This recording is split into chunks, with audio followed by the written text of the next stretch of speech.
शिक्षक श्री डी.एन. सुरेश अन्ना जी को हृदय से बहुत बहुत धन्यवाद। अगर श्री डी.एन. सुरेश जी हम शिक्षकों के मार्गदर्शक ना बनते तो शायद हम सभी शिक्षक इतना अच्छा ना कर पाते। तो पुनः शिक्षक श्री डी.एन. सुरेश जी को बहुत बहुत साधुवाद, बहुत बहुत धन्यवाद। इसी तरह आप हमें मार्गदर्शन प्रदान करते रहें और इसी तरह हम बच्चों को जो भी हमें आता है हम बच्चों को पहुंचाते रहें, बच्चों को सिखाते रहें। तो मैं पुनः श्री डी.एन. सुरेश जी को बहुत बहुत धन्यवाद प्रदान करता हूं कि इन्होंने हम सभी के लिए इस डिजिटल दुनिया में बहुत सारे प्रयास किए हैं। तो इन्होंने एमपी बोर्ड के द्वारा कक्षा 10 विज्ञान के पहले पाठ रासायनिक अभिक्रिया एवं समीकरण के वस्तुनिष्ठ प्रश्नों का संग्रह किया है। तो इन्हें हम देखते हैं चलो, और हम समझाते हुए चलेंगे। और हमारे चैनल पर देखो रटना नहीं सिखाया जाता है, तो जो बच्चे रटने में माहिर हैं वो इस वीडियो को ना देखें, ठीक है। आपके सामने पहला प्रश्न है, कौन सा भौतिक परिवर्तन नहीं है। तो देखो आपको पता होना चाहिए भौतिक परिवर्तन क्या होता है। जब कभी अभिकारक उत्पाद में बदल जाएं और उत्पाद पुनः अभिकारक में बदल जाएं या आप बदल सकते हैं, ऐसे परिवर्तनों को कहते हैं अपन भौतिक परिवर्तन, ठीक है। अब इसमें से एक जो विकल्प ऐसा है जो अभिकारक से उत्पाद बनाता है और उत्पाद से अभिकारक नहीं बनता है या नहीं बना सकते हैं आप लोग, ठीक है। तो वो वाला अपन को देखना है जो नहीं बना सकते हैं। पहला है खौलते पानी से जलवाष्प बनाना। तो आप सभी जानते हैं पानी खोल रहा है तो जलवाष्प बनेगी, और जलवाष्प क्या है, संघनित होकर के पुनः पानी में बदल जाती है। आपने देखा होगा सामाजिक विज्ञान में वर्षा कैसे होती है। तो समुद्र का पानी जो है जलवाष्प बन करके उड़ जाता है और फिर पुनः संघनित होकर के बरस जाता है, ठीक है। तो वो है भौतिक परिवर्तन। लेकिन पूछा आपसे भौतिक परिवर्तन नहीं है, अपन बी देखते हैं, एलपीजी का दहन, लिक्विड पेट्रोलियम गैस, एलपीजी। तो आप सभी जानते हैं जब एलपीजी आपके घर में जो खाना बनाने वाले सिलेंडर होते हैं तो उनमें एलपीजी भरी रहती है। जब वो खाली हो जाती है तो आपको नया ही लेना पड़ता है, ठीक है। तो ये कैसा है, रासायनिक परिवर्तन है, ये कैसा है, भौतिक नहीं है। तो सही उत्तर है आपका बी, एलपीजी का दहन, ठीक है। ये भौतिक परिवर्तन नहीं है, ये रासायनिक परिवर्तन है।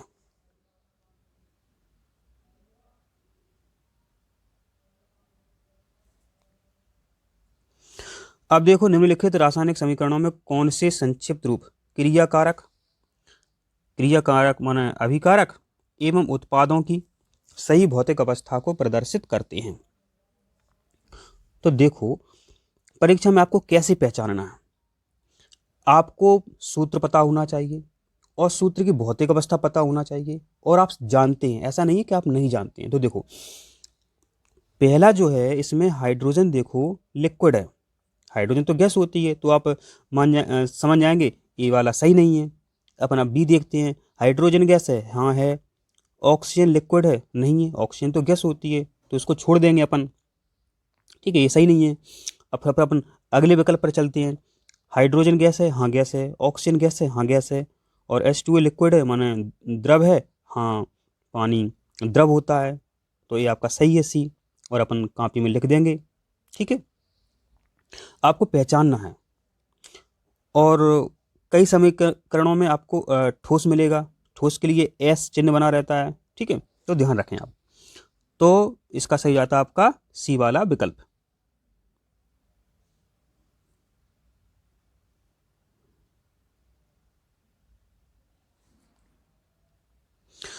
अब आपके सामने जल का विद्युत अपघटन एक अभिक्रिया है, मैंने जल का विद्युत अपघटन एक अपघटन अभिक्रिया है।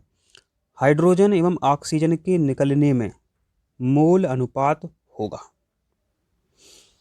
देखो अभी तो ठीक है याद कर लो आप, लेकिन आपको समझना भी आना चाहिए। तो इसका अपन समीकरण लिखते हैं, जैसे कि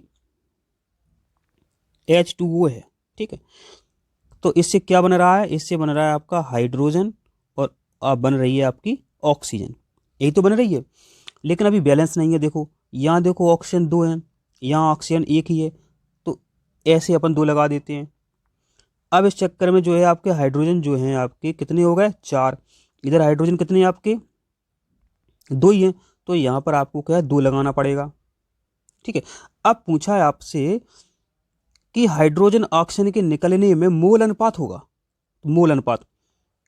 तो जो अपन प्रोडक्ट से जान रहे हैं, क्योंकि उत्पाद बन रहा है अपना, तो देखो यहाँ पर ये दो है और ऑक्सीजन के पहले कुछ नहीं है, तो अपन इसको एक मानते हैं।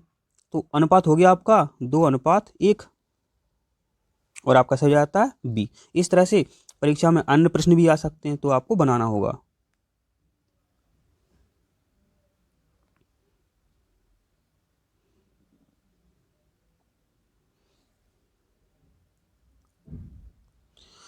अब है आपके सामने प्रश्न नंबर 4।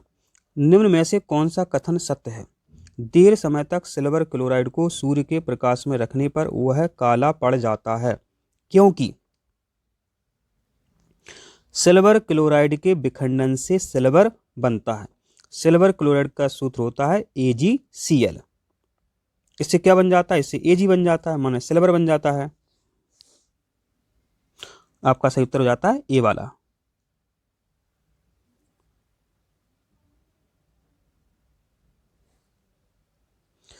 अब है आपके सामने प्रश्न number 5। Barium chloride ammonium sulphate से अभिक्रिया करके बेरियम सल्फेट एवं अमोनियम क्लोराइड बनाता है। निम्नलिखित में से कौन सा कथन अभिक्रिया के प्रकार को सही दर्शाता है। तो सही उत्तर है अवक्षेपण अभिक्रिया।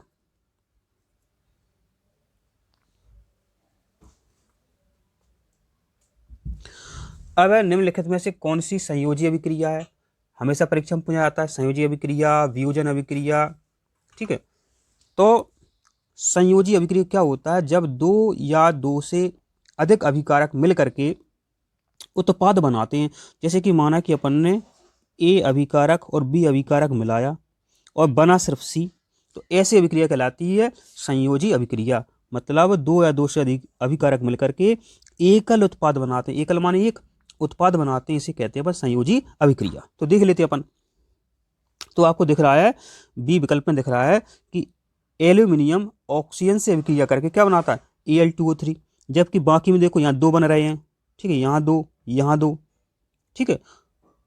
अपन को देखना है एकल वाला, तो आपका सही जाता है बी। क्या बनता है, एल्यूमिनियम ऑक्साइड।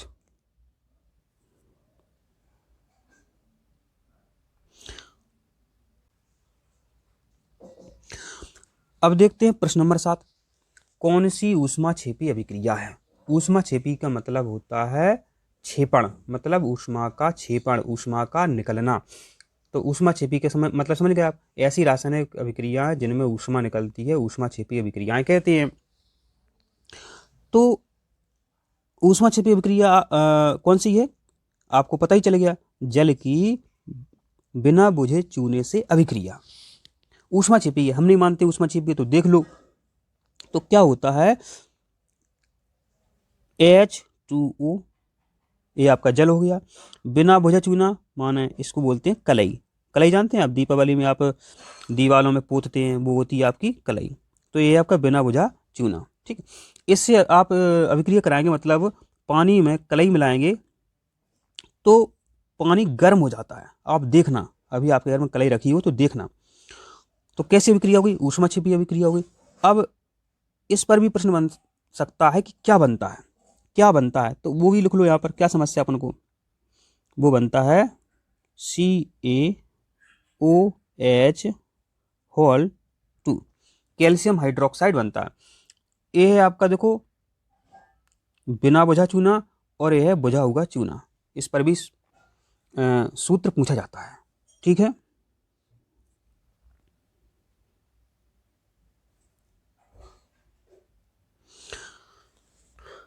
अब है प्रश्न नंबर 8। F2O3 प्लस 2 एल्यूमिनियम मिलकर के क्या बना रहे हैं, Al2O3 प्लस 2Fe बना रहे हैं। तो देखो ऊपर दी गई अभिक्रिया किस प्रकार की है, तो ठीक है विस्थापन अभिक्रिया है, लेकिन विस्थापन क्यों है वो तो आपको पता होना चाहिए। विस्थापन का मतलब ये होता है, जैसे कि आपने शादियों में देखा होगा, कुर्सी डली है, वहां पर आप बैठे हैं, कोई आ जाए और कह दे उठो यहाँ से चलो, तो क्या हो गया, आपको आपका उसने विस्थापन कर दिया। इसी तरह इस समीकरण में देखें आप, एल्यूमिनियम ने Fe को हटा दिया, ये एल्यूमिनियम है, देखो यहाँ पर समझ लो आप,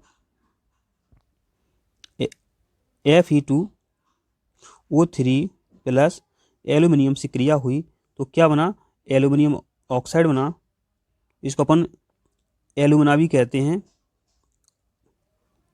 2Fe। एल्यूमिनियम ने Fe को हटा दिया, Fe का विस्थापन कर दिया, इसलिए कैसे अभिक्रिया है, विस्थापन अभिक्रिया है।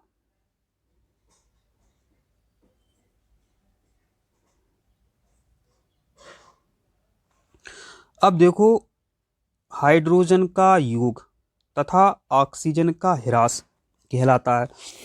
तो जब कभी आपके सामने ऐसा प्रश्न आ जाए तो आप कैसे निकालेंगे उत्तर, वो देखो। आप सभी जानते हैं दो अभिक्रियाएं होती हैं, एक उपचयन होती है और एक अपचयन होती है। ठीक है, उप माने होता है पास, उप माने उपस्थित होना, उप माने उपस्थित होना। तो जब कभी ऑक्सीजन उपस्थित हो जाए तो उपचयन अभिक्रिया है। अप माने दूर होता है, जब ऑक्सीजन बाहर निकल जाए, ऑक्सीजन का ह्रास हो जाए तो वो अपचयन अभिक्रिया है। उत्तर आपके सामने अब आ गया है, अब आप कभी नहीं भूलेंगे। हाइड्रोजन का योग तथा ऑक्सीजन का ह्रास माने ऑक्सीजन का दूर हो जाना, ऑक्सीजन का बाहर निकलना, अप हो जाना क्या कहलाता है, अपचयन अभिक्रिया कहलाता है। ठीक है, पूछा जाता है ऑक्सीजन उपस्थित हो जाए तो क्या है, ऑक्सीकरण अभिक्रिया हो जाएगी आपकी, उपचयन अभिक्रिया हो जाती। ठीक है, इस तरह आपको याद करना है।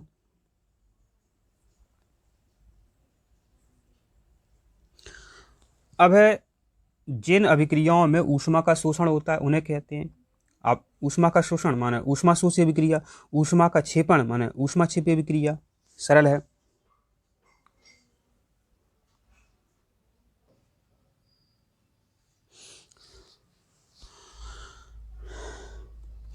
अब देखते हैं लेड नाइट्रेट का रासायनिक सूत्र है। तो देखो आपको बनाना आना चाहिए, आपको रटना नहीं है। तो देखो लेड का सूत्र क्या होता है, तो लेड का सूत्र होता है आपका Pb। ठीक है, Pb होता है। नाइट्रेट का होता है NO3 और NO3 पर होता है -1 आवेश। ठीक है, -1 आवेश। और लेड की संयोजकता होती है 2, तो 2 का इंटू यहाँ हो जाएगा। ठीक है, और एक का इंटू यहाँ हो जाएगा, तो आपका सूत्र बन जाता है PbNO3 2, क्योंकि NO3 पर जो 2 आवेश न हैं, 2 आवेश जो है यहाँ आप चले जाते हैं। ठीक है, इस तरह सूत्र बनाना आपको आना चाहिए।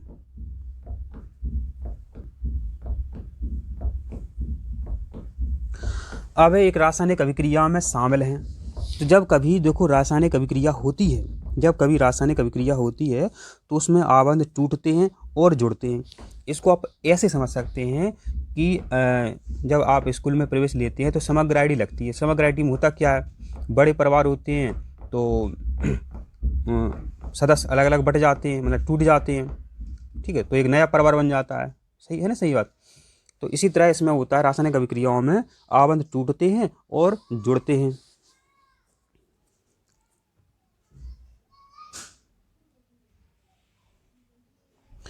अब निम्न में कौन सा एक रासायनिक परिवर्तन की विशेषता नहीं है, माने रासायनिक परिवर्तन नहीं है। तो आकार में परिवर्तन रासायनिक परिवर्तन की विशेषता नहीं है, ये तो भौतिक परिवर्तन होता है। ठीक है, तो आकार में परिवर्तन की विशेषता नहीं है, मतलब आकार में परिवर्तन जो है वो रासायनिक परिवर्तन की विशेषता नहीं है।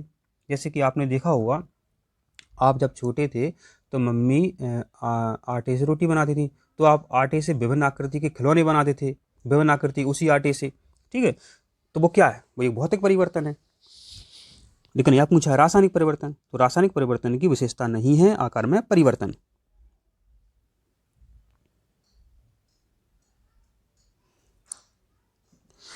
फिर है खाद्य पदार्थ का कार्बन डाइऑक्साइड और पानी में टूटना एक प्रकार की ऊष्माक्षेपी अभिक्रिया है।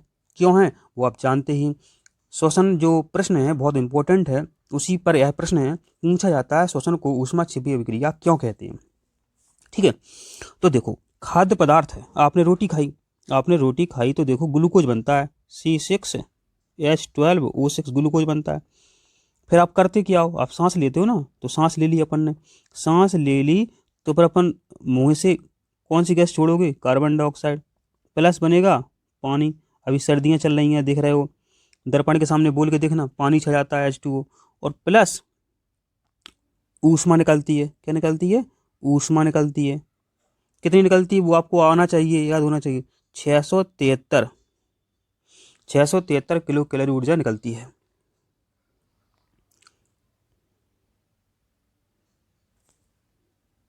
ठीक है, तो जो ऊष्मा निकल रही है 673 किलो कैलोरी, तो इसी कारण खाद्य पदार्थ, माने ये आपका खाद्य पदार्थ, कार्बन डाइऑक्साइड और पानी में टूटना एक प्रकार की कैसी है, ऊष्माक्षेपी विक्रिया है। इस श्वसन का रासायनिक समीकरण, इसको बैलेंस करना भी आना चाहिए। तो देखो इसमें देखो कार्बन 6 यहाँ पर है, तो यहाँ पर देखो आप 6 लगा दो, तो आपको देखो 6 दूनी 12 है, ऑक्सीजन हो गए। ठीक है, देखते जाना आप। और देखो यहाँ हाइड्रोजन कितनी है, 12 यहाँ, और पानी में हाइड्रोजन आपके क्या हैं, 2, तो यहाँ 6 लगा दो, तो 6 दूनी 12 हाइड्रोजन हो जाएंगे आपके। ठीक है, तो 12 हाइड्रोजन इधर हैं, इधर 12 हाइड्रोजन है। ऑक्सीजन देख लो आप, तो दाहिनी तरफ देखो ये 12 ऑक्सीजन है, और इस तरफ देखो 6 ऑक्सीजन है, तो 12 6 18। बाएं तरफ देखो, यहाँ पर देखो आपको सिर्फ 6 ऑक्सीजन दिख रहे हैं, तो यहाँ पर देखो ये 2 है, यहाँ 6 का आप गुणा कर दें, 6 दूनी 12, 12 6 18 हो गए आपके। ठीक है, आपको ये आना चाहिए।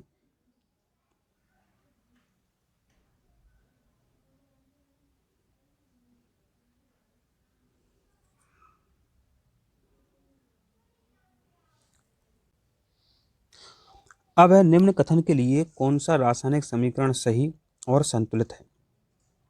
नाइट्रोजन हाइड्रोजन गैस से संयोग करके अमोनिया बनाता है। तो देखो इसको कैसे याद करना है, आपको रटना नहीं है, तो उसके लिए क्या है, अमोनिया बनाता है। तो देखो यहाँ पर अपन ने अमोनिया लिख दी, अमोनिया का सूत्र आपको पता होना चाहिए, पहली बात तो यह है। अब ये अमोनिया है किससे बनी है, आपको स्पष्ट दिख रहा है, ये आपकी जो अमोनिया है आपकी नाइट्रोजन से बनी है और आपकी हाइड्रोजन से बनी है, इतना तो पता होना चाहिए। अब बैलेंस देखो, इधर देखो नाइट्रोजन 2 है, इधर नाइट्रोजन 1 है, तो अपन देखो 2 लगा देते हैं। ठीक है, ये बैलेंस हो गया। अब इस चक्कर में क्या है, आपके जो हाइड्रोजन है 6 हो गए, 3 दूनी 6। यहाँ देखो हाइड्रोजन के हैं 2 हैं, 6 कैसे होंगे, 3 का गुणा कर दो, 3 दूनी 6। तो अब आप समीकरण देख लो परीक्षा में कौन सा सही है, तो दिख गया आपको, सी वाला सही है, नाइट्रोजन प्लस 3H2 और फिर क्या है 2NH3। तो इस तरह आपको समझना है, रटना नहीं है।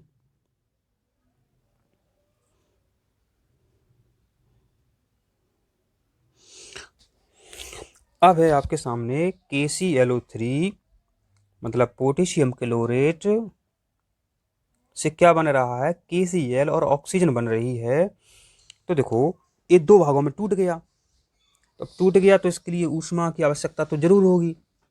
तो कैसी प्रक्रिया है, यह एक ऊष्मा शोषी प्रकृति की अपघटन अभिक्रिया है। अपघटन का मतलब होता है टूटना। जब एक पदार्थ 2 या 2 से अधिक पदार्थों में टूट जाता है तो उसे अपन कहते हैं अपघटन अभिक्रिया कहते हैं। फिर कौन सी रासायनिक अभिक्रिया है, तो रासायनिक अभिक्रिया आप सभी जानते हैं, जब कभी अभिकारक जो है उत्पाद में बदल जाए और उत्पाद पुनः अभिकारक में ना बदल पाए तो वो रासायनिक अभिक्रिया होती है।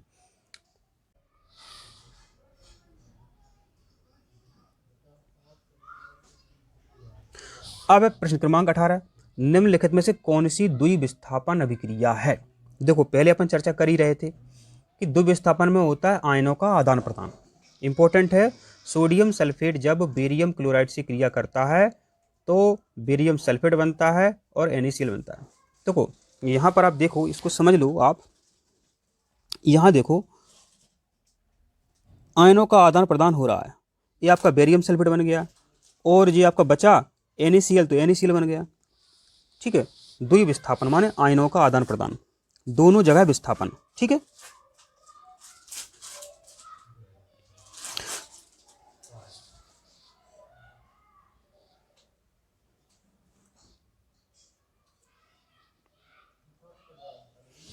अब है निम्न अभिक्रिया एक उदाहरण है, ठीक है। तो MnO2 की क्रिया जब 4HCl से होती है तो MnCl2 plus 2H2O plus chlorine बनता है।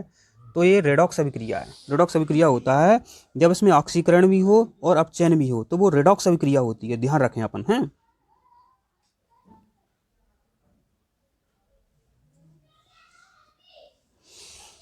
अब है निम्नलिखित में से कौन सी एक रासायनिक अभिक्रिया नहीं है। रासायनिक अभिक्रिया नहीं है मतलब भौतिक अभिक्रिया है, ठीक है।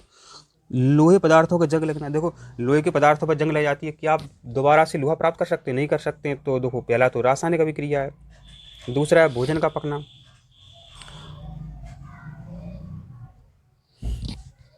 भोजन पक जाता है तो क्या पुनः से सब्जी प्राप्त कर सकते हैं? नहीं कर सकते हैं, तो ये भी रासायनिक है। बर्फ़ का पिघलना, हाँ बर्फ़ पिघल जाती है, जब ठंड पड़ती है तो पुनः बर्फ़ बन जाती है। ऐसी अभिक्रिया क्या होती है? भौतिक अभिक्रिया। लेकिन पूछा है रासायनिक अभिक्रिया नहीं है, माने इसमें भौतिक अभिक्रिया कौन सी है, इस तरह से वो प्रश्न बना है आपका। तो बर्फ़ का पिघलना रासायनिक अभिक्रिया नहीं है।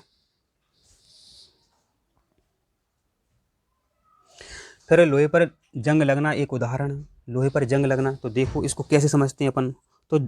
तो जंग का सूत्र क्या होता है?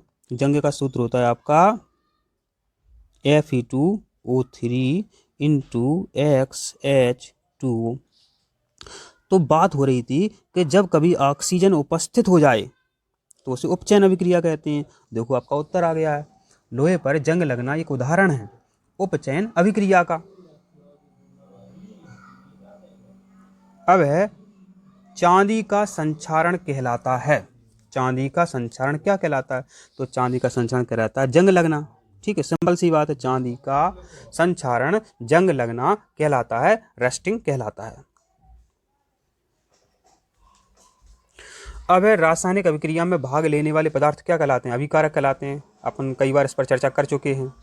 अभिकारक कहलाते हैं, क्रियाकारक कहलाते हैं, ये ध्यान रखें आप।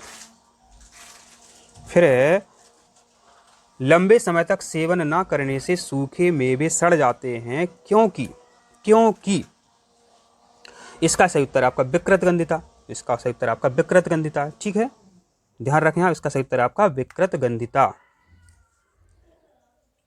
जैसे कि आपने देखा होगा चिप्स के पैकेट होते हैं, उनके अंदर नाइट्रोजन गैस भरी रहती है। अगर नाइट्रोजन गैस निकाल दें आप तो वो खराब हो जाते हैं, ठीक है, क्योंकि उनका ऑक्सीकरण हो जाता है।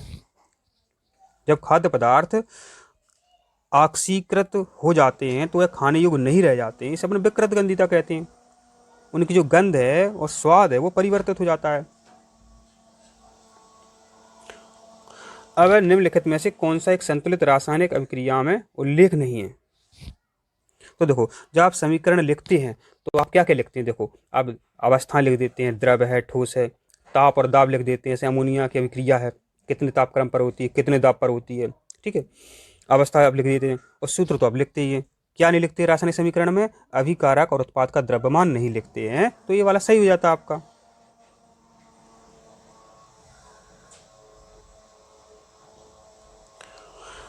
अब है कभी कभी भोजन खराब स्वाद और खराब गंध देता है, इसे कहते हैं विकृत गंधिता। इंपॉर्टेंट प्रश्न आता रहता है।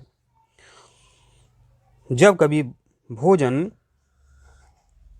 का स्वाद खराब हो जाता है और खाने योग्य नहीं रहता, उसे अपन क्या कहते हैं? विकृत गंधिता। अब है हमारे शरीर के सेल्यूलर स्तर पर भोजन का दहन है। तो देखो हमने आपको इसको कई बार समझाया है। सेल्यूलर, सेल माने होती है कोशिका, सेल माने होती है कोशिका, आप जानते हैं। तो भोजन जो है आपका ग्लूकोज में जब बदल जाता है और ग्लूकोज जब कोशिकाओं के पास पहुंचता है, कोशिकाओं के पास पहुंचता है तो ऑक्सीजन की उपस्थिति में भोजन का दहन होता है और ऊर्जा प्राप्त होती है, इसे कहते हैं श्वसन कहते हैं, ठीक है। तो भोजन का दहन है उपचयन अभिक्रिया। क्योंकि देखो एक बार और समझ लो, कोशिकाओं में जब ग्लूकोज पहुंचता है तो ऑक्सीजन की उपस्थिति में यह किस में बदल जाता है? कार्बन डाइऑक्साइड और जल में बदल जाता है और ऊर्जा प्राप्त होती है कितनी? 673 किलो कैलोरी, ठीक है। तो जो O2 उपस्थित हो रही है इसी के कारण यह है उपचयन अभिक्रिया।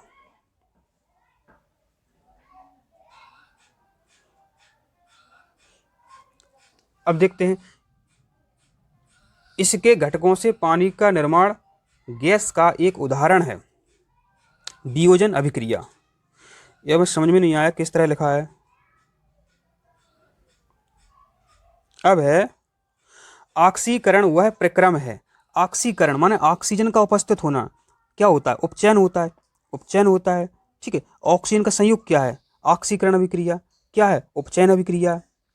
ठीक है, ऑक्सीकरण वह प्रक्रम है जिसमें ऑक्सीजन का संयोग होता है, या उपचयन, इस तरह पूछ सकते हैं। उपचयन, उपमान उपस्थित होना, उपचयन वह प्रक्रम है जिसमें ऑक्सीजन उपस्थित होती है। ठीक है, इस तरह से आपको याद करना है। ऑक्सीकरण वह प्रक्रम है जिसमें ऑक्सीजन का संयोग होता है।